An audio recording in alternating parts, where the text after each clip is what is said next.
Shalom. I want to give all praises, honor, and glory unto Yahweh, Bahashem, Yahushai, Bahashem, Rakakwadash. I want to give double honors unto the apostles and elders of Great Millstone I learned this truth from. I want to say peace, mercy, and blessings to all the hopeful elect. The true name of the Heavenly Father is Yahweh, and that means He exists, He is to be. The true name of the Son is Yahushai, and that means He is the deliverer. We are the Hebrew Israelites. There's 12 tribes that consist of our nation. Today we've been so-called Black, African American, Native American, Seminole, Indian, Latin, Hispanic, but we are the Israelites, right? Now, 12 tribes of Israel, the self-proclaimed white man. He's not white, he's red. He is Esau, Edom. All right, do me. Excuse me. According to Bible prophecy, Esau is the end of the world, and Jacob is the beginning of it that followed. Okay, and this is an article from Infowars, as you can see.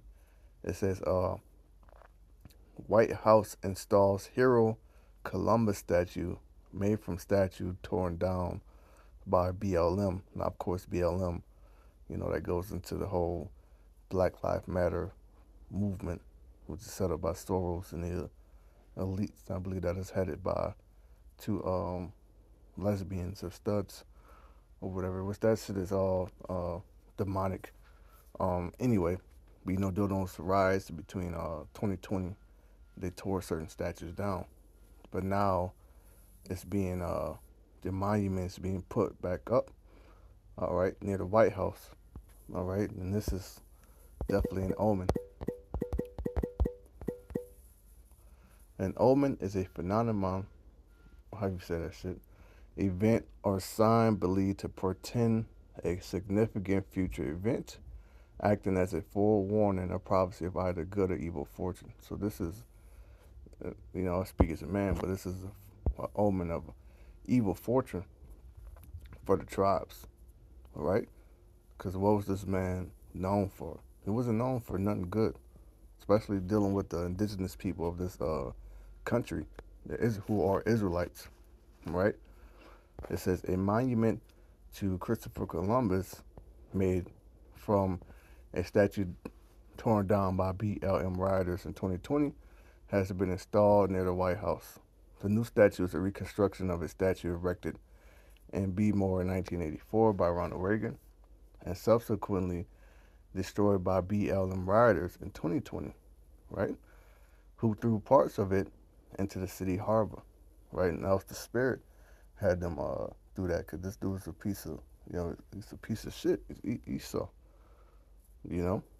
Those fragments were later recovered, restored as part of a community effort between Italian American groups, local officials, and artists, while funding provided by charities and federal grants.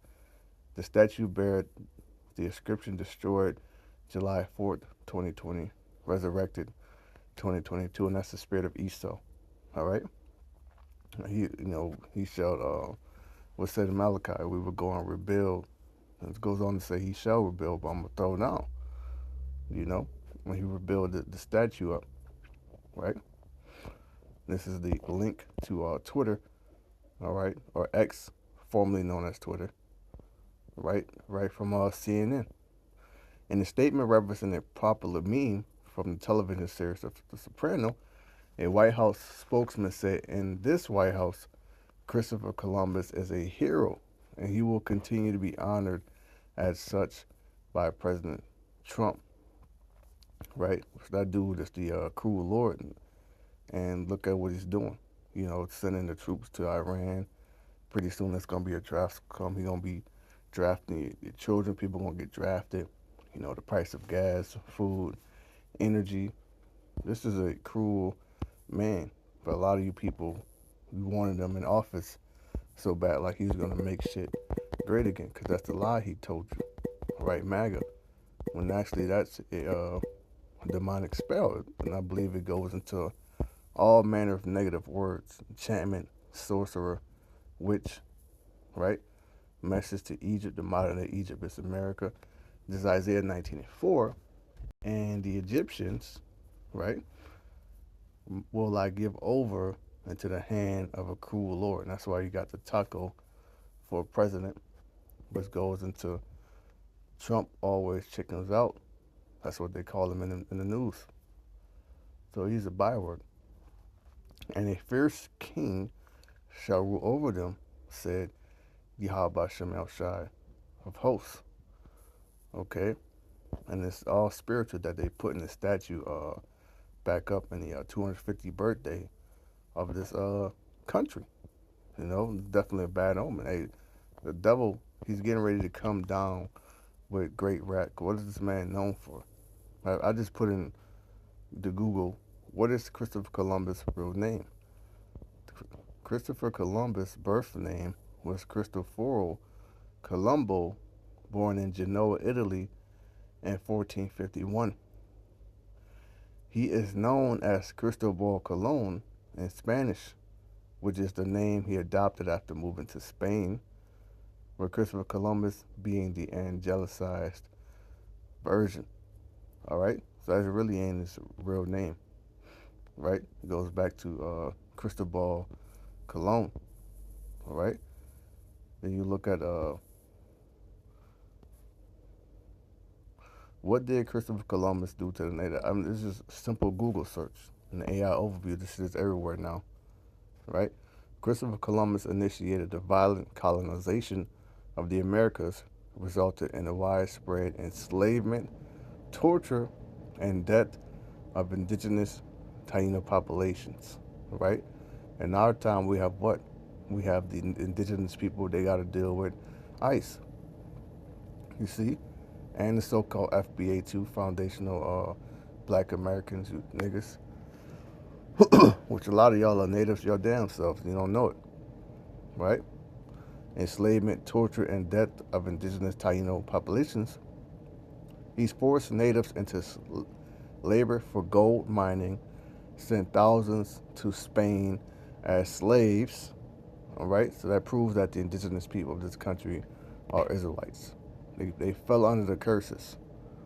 All right, and cut off hands or executed those who resisted, causing catastrophic population declines from disease and brutality. So that's what this man is known for. So why are they putting a statue up of this man next to the White House? All right, I go to show you what time we're getting in, or we're entering into the beginning stages of Jacob's trouble. It's just going to get worse and worse and worse until this devil comes down with great wrath, because that's the only reason why he came over here. This is John, and I'm speaking about Christopher Columbus coming to the Americas, the so-called New World, and he wasn't trying to go to India, that bullshit they teach you in school. He knew where he was going. He was reading out the Bible, the Apocrypha, to be exact. They knew the world was round, right? John 10 and 10, the thief coming not but for to steal and to kill and to destroy. And that's what this man is known for, all right? I am coming to see how shot the good shepherd, that they might have life and that they might have it more abundantly, all right? So that proves that the indigenous people are Israelites too, because the curses fell on our people and are still on our people to this day for a sign and a wonder, right? This is Deuteronomy 28.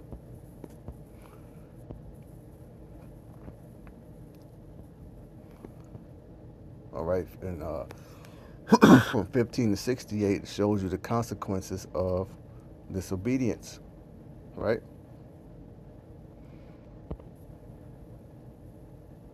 19, cursed shalt thou be when thou comest in, and cursed shalt thou be when thou goest out. So when you're born in this world, you're going to be cursed. When you die, you're going to be cursed. All right? The whole time. All right?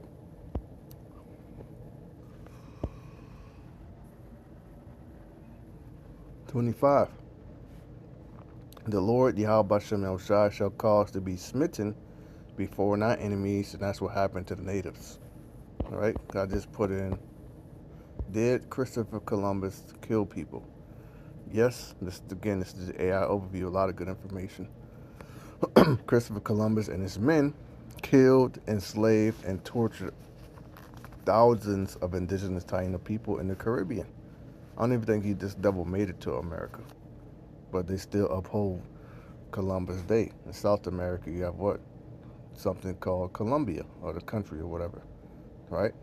As Governor Columbus ordered brutal crackdowns to crush native resistance, including executing, dismembering, and parading bodies, which led to a massive population decline, according to accounts from History.com. Key details recording violence under Columbus, violence suppression. Christopher Columbus ordered his men to spread terror among the Indians or natives, right? Resulting in the slaughter of natives and the cutting off of hands of those who did not bring enough gold. Slavery and fatalities. Thousands of indigenous people were enslaved and died under harsh working conditions, all right, in plantations and mines. Forced labor and sexual violence. Indigenous girls as young as 8 to 10 were kidnapped and forced into sexual slavery. Brutal punishments. While governor of Hispaniola, modern day Haiti and the Dominican Republic, before it split, Columbus punished natives by cutting off their ears and noses and parading them naked before selling them. A lot of them got sold back to the old world, Europe, different parts of Spain, as part of the curses, all right, that we would get slain before our enemies and put in captivity, all right. Deuteronomy 28:25. The Lord Yahweh Shem El Shai shall cause thee to be smitten before thy enemies, and thou shalt go out one way against them, and flee 7 ways before them, and shall be removed into all the kingdoms of the earth. Go down to 68, right? It reads, and Yahweh Shem El Shai shall bring thee into Egypt again, bondage, slavery, with ships. It ain't just happened to the so-called Negroes, it happened to the indigenous people as well, right? By the way whereof I spake unto thee, thou shalt see it no more again, and there you shall be sold unto your enemies for bondmen and bondwomen, and no man shall buy you. And this is the fucking the monument they're putting back up. All right, our people should be in outrage, right? This is this shows you that this dude is the damn devil, you know. Which it goes black. It goes back to what you would call manifest destiny.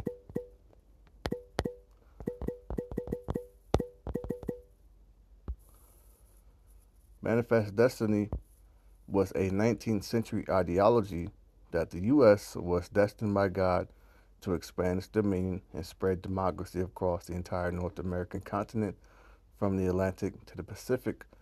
Coined in 1845, this belief justified westward expansion, the removal of natives, and territorial acquisitions, which was 100% correct.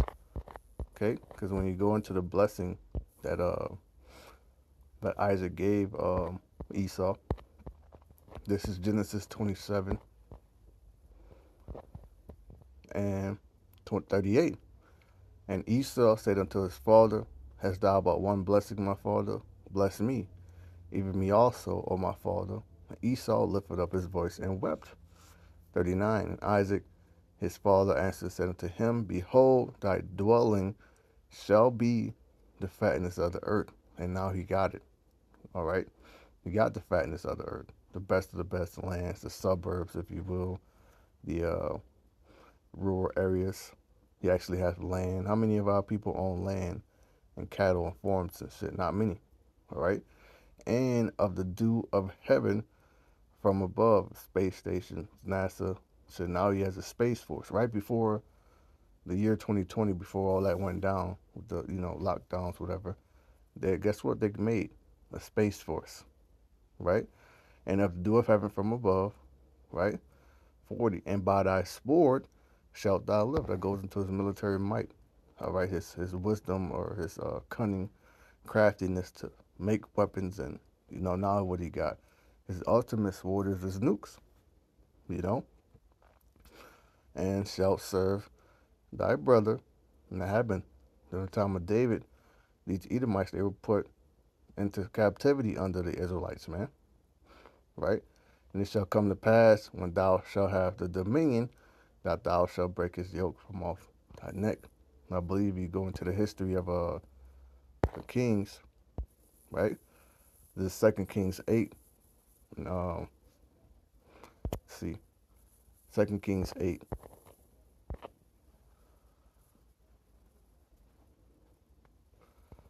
at verse 16.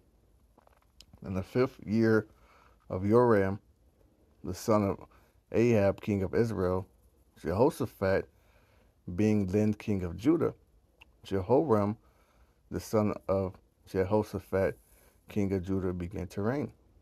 Right? 32 years old was he when he began to reign, and he reigned 8 years in Jerusalem.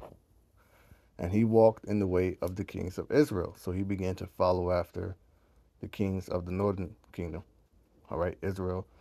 So you have to understand that by this time, you know, the kingdom split. After the death of Solomon, there was a split between the whole nation of Israel, and there was, 10 tribes. The northern kingdom took Samaria, but then you had 3 tribes: Judah, Benjamin, and Levi.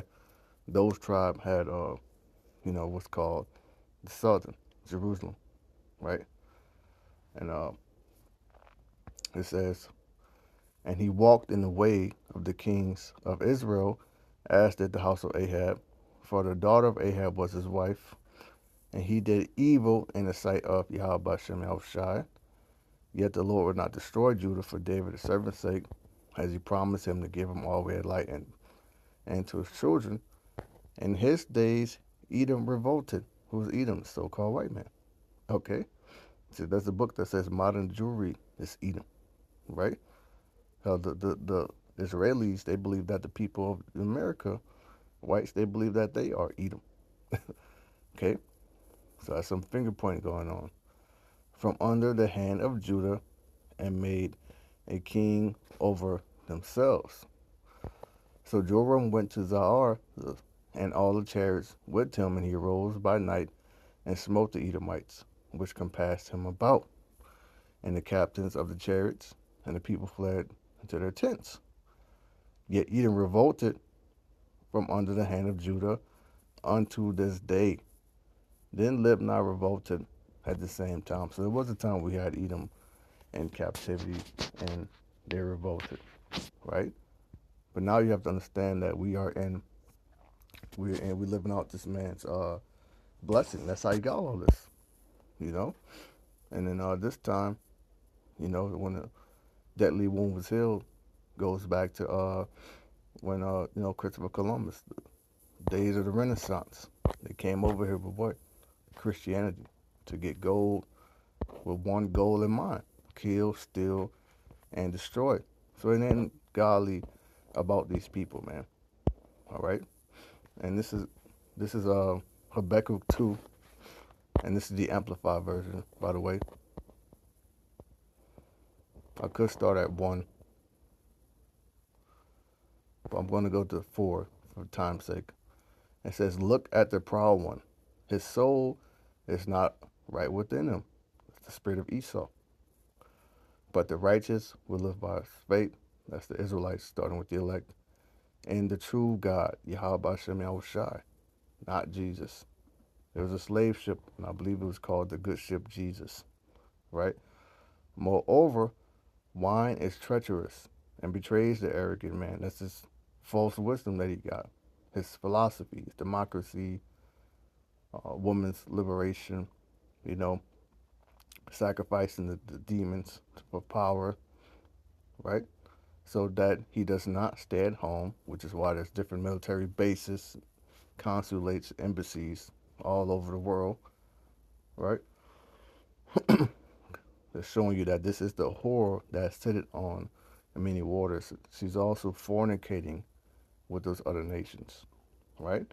Its appetite is large like Sheol, which that's I believe that's the Hebrew word for grave. And he is like that, never satisfied, right? Because even though he pretty much got his, a kingdom, he's not satisfied with that. He wants total control over the masses, which is why they're going to implement the MOTB, the Haragma, from Revelation 13 on down, which is a physical mark that they want to put inside of you, right? He gathered to himself all nations and collects to himself all peoples as if he owned them. That's what you got here in America. Again, in Revelation it says what? Slaves and souls of men, right? 6.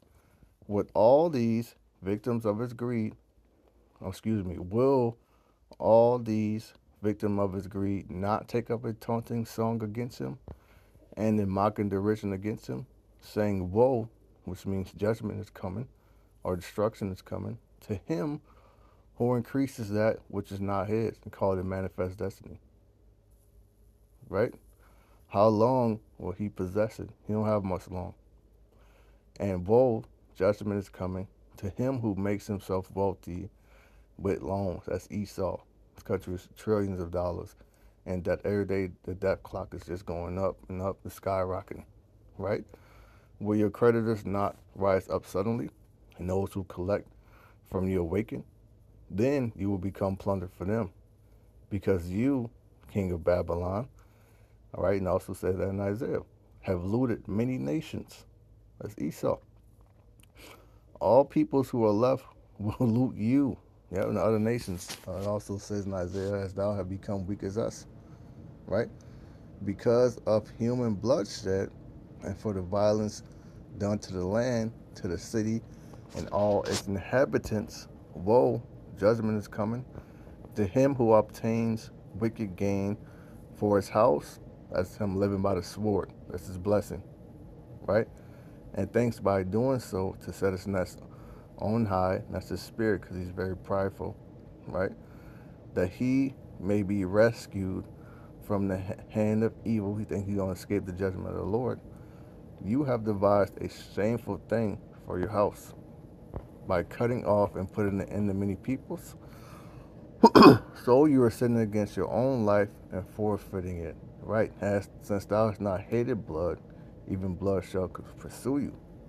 For the stone will cry out from the wall to accuse you, built in sin, and the rafter will answer it out of the woodwork. Woe, judgment is coming. To him who builds a city with bloodshed and establishes a town by violence. And that's how this country was set up and established, by bloodshed and violence. And going back to Revelation, what did John saw? He said, I saw the woman drunken with the blood of the saints. And there's only one way to cleanse this land, right? I believe that's in Numbers. This is Numbers 35 and verse 33. So you shall not pollute the land wherein you are, for blood it defiled the land. This whole land is defiled, all of it. North, South America, the Caribbean islands, right? And the land cannot be cleansed of the blood of the shed therein, but by the blood of him that shed it. So it's people like to say, well, two wrongs don't make it right. The scripture is saying, yes, it does. Defile not therefore the land which ye shall inhabit, wherein I dwell, for I, Yahweh Shem El Shai, dwell among the children of Israel. And where were the children of Israel went? To the Americas, the Caribbean, the tribes. You touched the apple of the Most High's eye, you fucked up. Okay? So, judgment is coming. Oh, and check this out. This is Ecclesiastes 10 and 7 from the Amplified Bible. I have seen slaves riding on horses, right? And they got this man riding on a horse. There you go. Right? That's Esau and his kingdom. Because if you're on a horse, that represents you in the position of authority, power, rulership. Right? So it's Esau and his kingdom, you know. But actually it says he's a slave. This is Ecclesiastes 10 and 7, the Amplified Bible.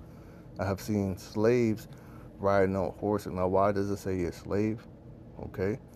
Because going back to Genesis, it says the elder shall serve the younger, right?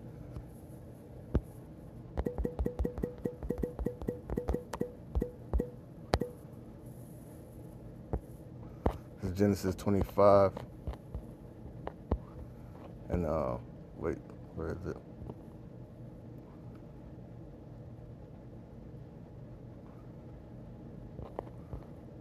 Okay, there you go.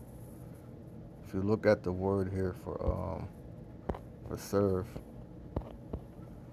the word there is ibad. His brother's name ibad.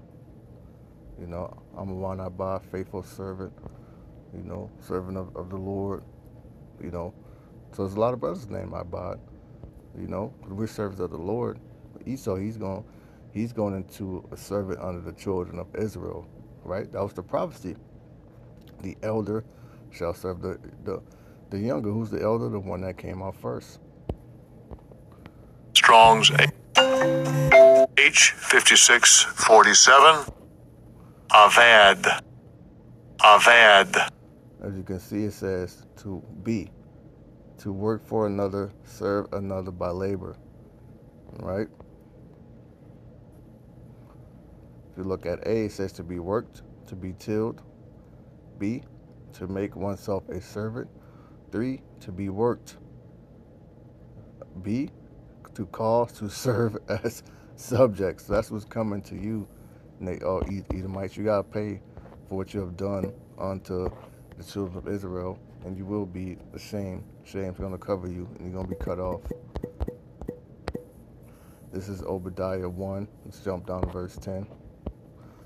For thy violence against thy brother Jacob, shame shall cover it. Starting out, you have a lot of so-called white people getting online. They're just embarrassed and ashamed about the history, right? And thou shalt be cut off forever. And also the curses being put on you and taken off the Israelites. That's happening right now too. Okay, so I'll end it here for time's sake. Revelation 13:9-10. If any man have an ear, let him hear. He that leadeth into captivity shall go into captivity. That's your destiny. It says the elder shall serve the younger, and you let us into captivity. You fucked up, right? He that killeth with the sword. Did Christopher Columbus kill people? Yeah, he killed a lot of people, man.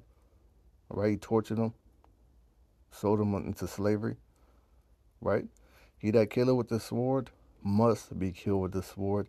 Here's the patience and the faith of the saints, right? With that, I pray that has brought some edification, giving all praise, honor, and glory to Yahweh Shem Yahushai, to the hopeful elect. Shalom.